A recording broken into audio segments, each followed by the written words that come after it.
Okay, so let's continue with preparing your studio. And one of the important things you want to do is determine the entry point into your studio, or how you enter your studio, and also create some windows where you can communicate with the outside world, or people can check if you are actually in your studio and leave you alone. You also want to check your ambient light level. I'll explain more about this in a while, but every room is different in terms of how light enters the room, how light bounces off the room. And I'm not talking about studio lights. This is the ambient light, the light that is everywhere in your room. You also want to check your acoustics to make sure that there is no echo and there's just enough reverb to make you sound good, but not too much of it. Next, you also want to position your desk and your equipment in the best possible spot in your studio, and make sure you take all the steps necessary so that nobody moves your equipment around, and that you can just enter your studio and start recording anytime you want. Okay, so about entrance and windows. Whenever possible, I like to face the entrance. So my door is right here. Well, it's not right in front of me, but it's on my right.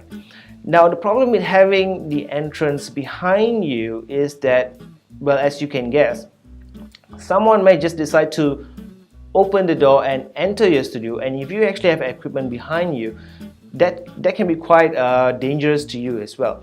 Make sure the entrance is at the front, and next you need a window for communication. The last thing you want to do is for people to knock on the door just to check if you're in your studio or not, because trust me, this happens a lot.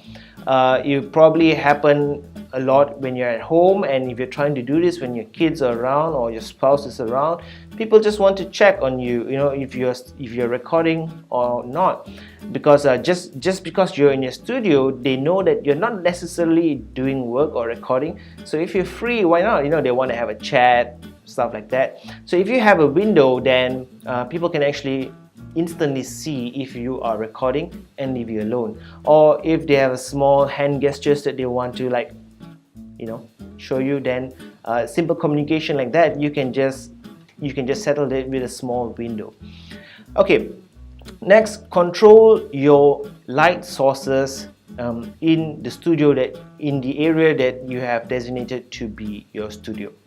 Okay, what I mean by control your light sources is that don't put unnecessary lights. Okay, remove all the lights. In fact, if you're starting, remove as many lights as you can, and then add them in slowly, so that you do not get confused when you don't get the kind of look or the lighting that you want later. Another important thing is that make sure that there's a clear path to your chair or where you sit. I struggle a lot with this in my small studio because there's only that much of space, and as you keep adding lights and other equipment, all these things really take up a lot of space, and you may have to jump over some of your equipment when the space is small. So move things around and figure out what is the best way for you to get a clear path to your chair, so that you don't trip over anything, and so that you can just go in and out of your studio very often. If in order for you to get out of your studio you need to move things around, then you've done it the wrong way, and you need to reorganize things again. So let me show you the entrance to my studio. It's very simple, but like most doors, this door to my studio actually swings inwards or into the room. Now, when I was about to partition off this area in my office, the contractor did ask me, do I want my door to swing inwards or to swing outwards? Now, I thought that was kind of weird, because if you try, your instinct when you open a door is to push the door forward, right? You hardly pull the door towards you. But now that I have my studio, and as I said many times before, it's a really small space, I start to see some of the logic in where your door opens up.